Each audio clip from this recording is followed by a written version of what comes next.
Daily Broadside, day 752. It occurred to me last night that my grandparents probably didn't eat ass. Now, that may sound a little strange to hear first thing on a Sunday morning, but let me explain. When I was a kid, I'd go over to my grandparents' house and, I'm used to when you're done eating, you let the dog finish what was on your plate and lick the plate.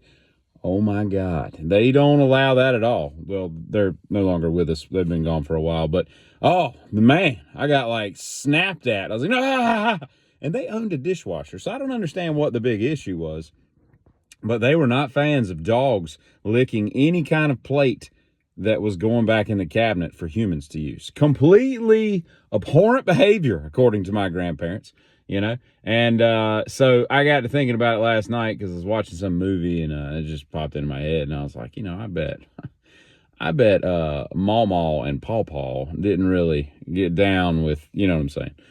Because if they can't handle, because they would explain to me how, the dog, licks its own ass and eats its own crap and all this other stuff. And I'm like, yeah, that pretty much cements it. He's born in the early 20s, both of them. And, I guess that wasn't a thing back then, but that's okay. It's no big deal. I just thought it was funny, looking down from the grave at me now as I talk about this. He's probably a little pissed, but that's okay too. And I'll tell you, here's the lesson for Sunday that we all need to know. Don't stay where you're not wanted. Okay. That's my tip for you today. Just don't stay where you're not wanted. Move on. Just keep rolling. What is it doesn't catch moss? A rolling stone gathers no moss, as they say. And who the hell is eating at Hooters? I looked it up today. They got like a $600 billion profit, going on, and all up in the red or the black, whichever the good one is, I can never remember. There's like 430 locations across this fine land of ours, and yet I don't know a single freaking person that eats at a Hooters. Like, not even on the regular, like at all, like ever. Like, I think I would only eat at a Hooters if I was somewhere where that was the only thing to eat. And typically speaking, when you're near a Hooters, you're near a bunch of other crap too that you could choose from instead of going to such a lame place as Hooters. But apparently there's something there to it. I just don't know any of those people. And I don't think I know any people that know any people that go to Hooters. So please tell me, who's keeping these people afloat?